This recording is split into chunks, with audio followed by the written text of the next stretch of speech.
ini. Kenapa? Karena kebetulan sedang ada program hafal Quran. Masih ada 12 juz yang harus diselesaikan. Maka mulailah dia mengobi anaknya. Nah, ini ada program karantina Quran 40 hari. Ibu pengen ikut, kira-kira bagaimana? Ya sudah Bu, ya bismillah ikut, semoga Allah mudahkan. Maka daftarlah si nenek ini ke program tersebut. Ketika daftar Pak, ditolak sama panitianya. Ya kenapa ditolak? Karena program ini dikhususkan untuk anak-anak muda usia SMP sampai kuliah saja. Nah ini tadi usianya berapa? 58 tahun, bukan anak muda lagi. Ya tapi karena memang ya sedang ada niatan yang kuat, tekad yang kuat untuk menghafal Quran, dilobilah panitianya. Alhamdulillah diizinkan sama panitianya. Dan nenek ini menjadi peserta tertua di program tersebut. Masya Allah Pak, belum selesai 40 hari program ini selesai, nenek ini menjadi orang pertama yang khatam hafal Quran 30 juz. Pernah dengar kisah ini Pak? Belum. Nenek tua ini adalah ibu kandung saya sendiri. Nenek tua ini adalah ibu kandung saya sendiri. Artinya apa Bapak-bapak sekalian? Dari dua kisah tadi, orang anak kecil matanya buta hafal Quran, nenek tua usia 58 tahun bisa hafal Quran, apa pelajarannya? Pelajarannya adalah bahwasannya Al-Quran merupakan mukjizat dari Allah Subhanahu wa ta'ala. Dan Allah ingin mengabarkan kepada kita bahwasannya Al-Quran itu mudah untuk dipelajari, mudah untuk dihafalkan. Dalam Al-Quran Allah mengatakan walaqad yassarnal Qur'ana lidzikri. Di situ Allah menggunakan dua kata penekanan, dan sungguh benar-benar kami Allah telah memudahkan Al-Quran untuk dipelajari, memudahkan Al-Quran untuk dihafalkan. Maka pertanyaannya kata Allah, fahal min muddakir, ada nggak di antara kalian keinginan untuk mau belajar? Ada nggak keinginan untuk mau menghafal? Gak ada alasan saya muda, saya tua, ya fisik saya sehat ataupun memiliki keterbatasan, semuanya sudah dimudahkan oleh Allah Subhanahu wa ta'ala. Tinggal kita mau atau tidak. Maka Bapak-bapak sekalian semoga dirahmati oleh Allah Subhanahu wa ta'ala. Ya kalau kita melihat Pak, di jalanan, di pasar, kan kita sering melihat orang-orang dengan keterbatasan fisik. Ada yang gak bisa melihat, ada yang cacat. Mereka hidup dikucilkan di masyarakat, gak dihargai Pak, gak dihormati. Begitupun ada di luar sana nenek-nenek, ya kakek-kakek usia sepuh, telantar di jalan, orang-orang gak menghormati. Tapi coba lihat ketika anak kecil tadi matanya buta, tapi dia hafal Quran, dia dimuliakan oleh orang-orang. Bahkan didatangi syekh langsung dari negara Kuwait. Nenek saya, ibu saya Pak, mohon maaf bukan dalam rangka riya, tapi dalam rangka tahadus bin nikmah, menceritakan nikmat Allah. Ibu saya sejak beliau hafal Al-Quran, Masya Allah, ya, kami rasakan banyak sekali keberkahan dalam hidup saya.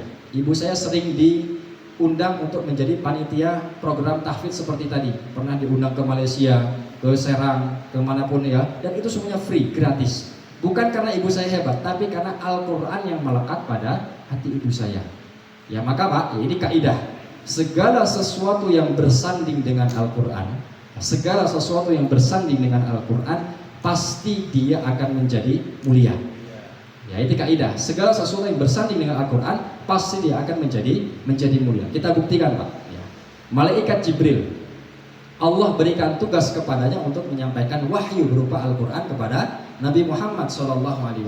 Maka malaikat Jibril menjadi malaikat yang paling mulia di antara malaikat yang lainnya. Nabi Muhammad SAW, Allah berikan kitab berupa Al-Quran. Maka Nabi Muhammad menjadi asyraful anbiya'i wal mursalin, menjadi nabi dan rasul yang paling mulia di antara nabi-nabi dan rasul yang lainnya.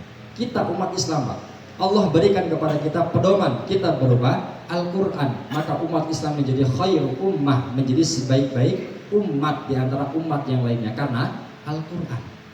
Bulan Ramadan Pak, ya Allah turunkan di dalamnya Al-Quran. Syahrul Ramadan alladzi unzila fihi Al-Quran. Bulan Ramadan adalah bulan yang di dalam diturunkan Al-Quran. Maka bulan Ramadan menjadi bulan yang paling mulia di antara bulan-bulan yang lainnya.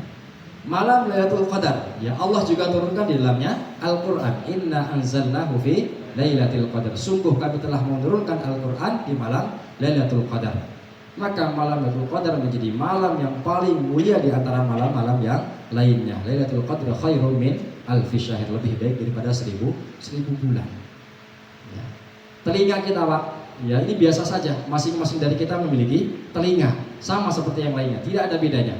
Tapi telinga ini akan menjadi telinga yang mulia ketika telinga kita gunakan untuk mendengarkan ayat-ayat Al-Quran. Wa idza quri'al Quran, kata Allah, dan jika dibacakan kepadamu Al-Quran, fastami'u lah, maka dengarkanlah bacaannya, wa ansitu, dan diamlah, la'allakum turhamun, agar kalian mendapatkan rahmat dari Allah Subhanahu wa ta'ala. Mata kita, Pak, itu biasa saja. Masing-masing dari kita memiliki mata, sama seperti yang lainnya. Tapi mata ini akan menjadi mata yang mulia ketika mata kita gunakan untuk membaca, melihat ayat-ayat Al-Quran. Ya, ketika kita membaca ayat misal yang berkaitan tentang azab, misalnya dalam surat At-Taubah ayat 34 hingga 35, ya Allah mengatakan, walladzina yaknizuna adz-dzahaba wal fiddah, dan orang-orang yang ketika di dunia rajin, hobi, suka mengumpulkan hartanya, wala yunfiqunaha fi sabilillah, dan dia tidak mau berinfak, bersedekah di jalan Allah, fabasyirhum bi'adzabin alim, maka berilah kabar gembira kepada mereka bahwa mereka akan mendapatkan azab yang pedih. Apa bentuk azabnya? Yauma yuhma 'alaiha fi nari jahannam. Ingatlah di mana hari ketika harta manusia yang telah dikumpulkan di dunia dipanaskan dalam api neraka jahannam.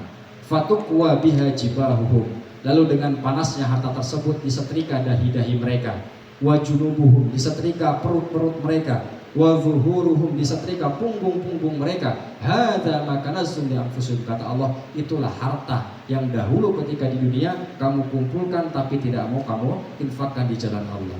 Ketika kita baca ayat itu, Pak, tersentuh hati kita.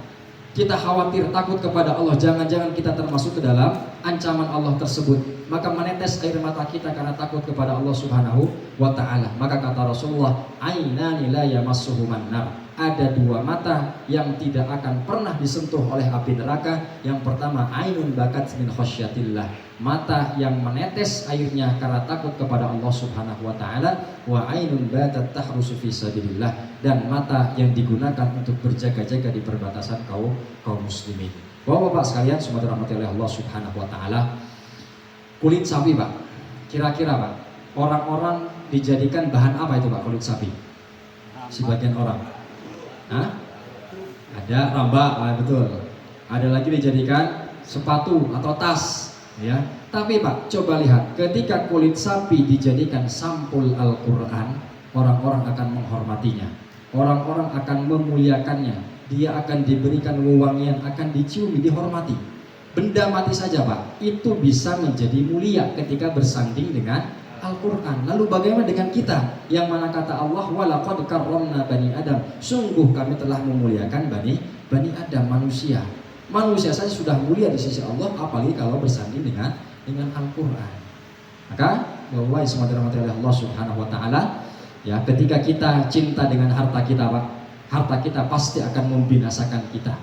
Ketika kita cinta dengan keluarga kita, pasangan kita, anak-anak kita, belum tentu kerabat-kerabat kita, keluarga kita dapat menolong kita ketika nanti kita berada di hadapan Allah Subhanahu wa ta'ala.